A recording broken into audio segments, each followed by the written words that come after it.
Pahirapan to hanggang makuha nyo. No, choke, titimpla. So yun mga kabiker, ano nga ba yung tinutukoy ko mga kabiker? Marami kasi sa atin mga kabiker, yung naubusan tayo ng gasolina at said na yung tangke natin at wala na talagang maitulo. Tapos, ang masaklap pa nito mga kabiker, pag kinargaan mo na ng gasolina, ayaw pa rin umandar. No? So sa simpleng video ito mga kabiker, ituturo ko sa inyo kung paano natin mapapaandar ulit. Kasi yung mga ganong sitwasyon mga kabiker, pahihirapan tayo. Talagang matagal bago umandar. Kahit na nakarga na natin yung gasolina, ayaw pa rin talagang umandar. No? So hindi lang dun sa mga naubusan na nagamit na nila yung reserve nila, said na, hindi lang dun. Dun din sa mga bagong linis na karburador. So itong ituturo ko sa inyo mga kabiker para hindi tayo maabala at alam natin yung gagawin natin. At the same time, hindi tayo pahihirapan. No? Kasi pag nangyari sa atin to mga kabiker, kahit sino, maabala. So simulan na natin mga kabiker. Etong motor na to, no? Nagtataka sila kanina, yung mga kasalubong ko, bakit ako nagtutulak. Actually mga kabiker, inubos ko muna yung gasolina. Kasi hindi ko mabuksan doon sa drainer niya. Napakaigpit na nung tornilyo, no? Ayaw ko naman siyang pukpukin kasi baka masira yung screw niya or mabasag yung bowl niya. So ang ginawa ko na lang, inubos ko yung laman ng tangke, katulad nito, naka-reserve yan, no? Pag tinanggal ko na yan, wala nang laman. Ayan. So wala na, pati sa dito, sa baba. Wala nang laman yan. Ayan.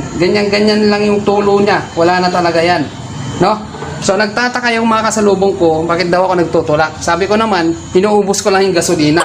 Natatawa sila. Kasi ito yung ituturo ko. Tulad yan, walang gasolina, tapos ayaw na talagang mag-start kasi nga, pati sa karburador, gamit na rin. Yung pag sinusiyan natin dito at pinaandar natin, ayaw na. No? Ganun na lang siya. Kahit na gasolinahan pa natin, no?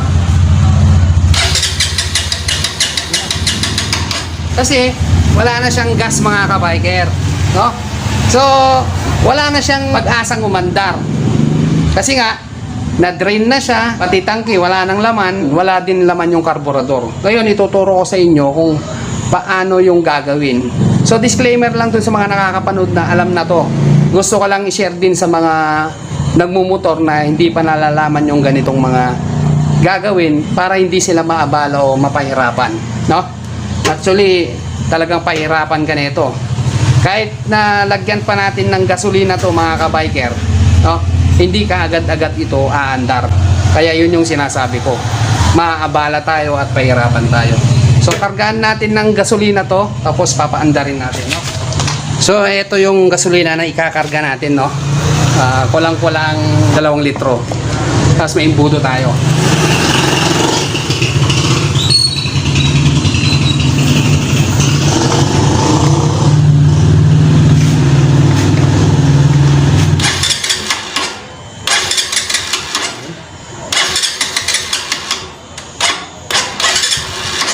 Kahit na gasan mo, wala. Ayan o.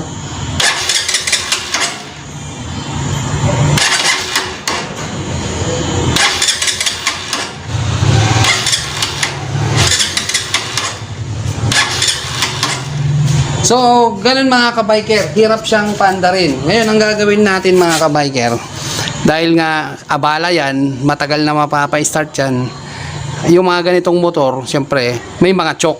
Meron din naman yung mga motor na tinanggal na nila yung choke.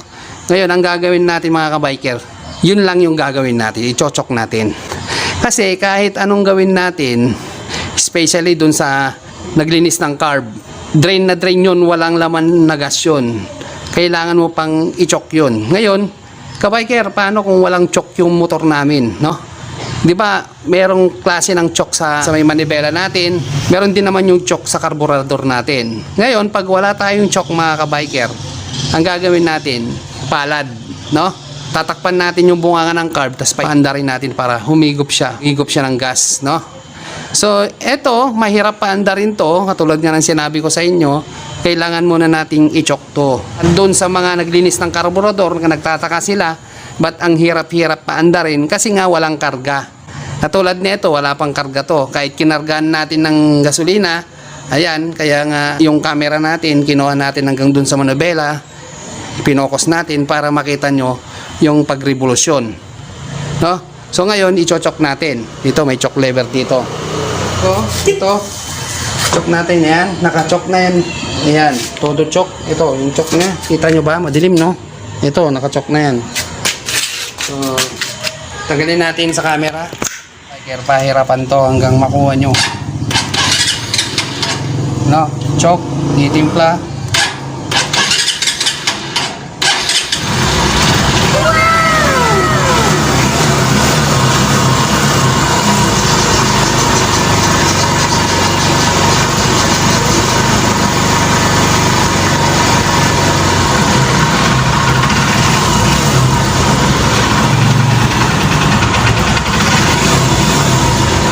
May pagkakataon kasi mga ka-biker, nakakala natin, kumarga na siya. Pag binalik na natin yung choke, ito, maganda na to.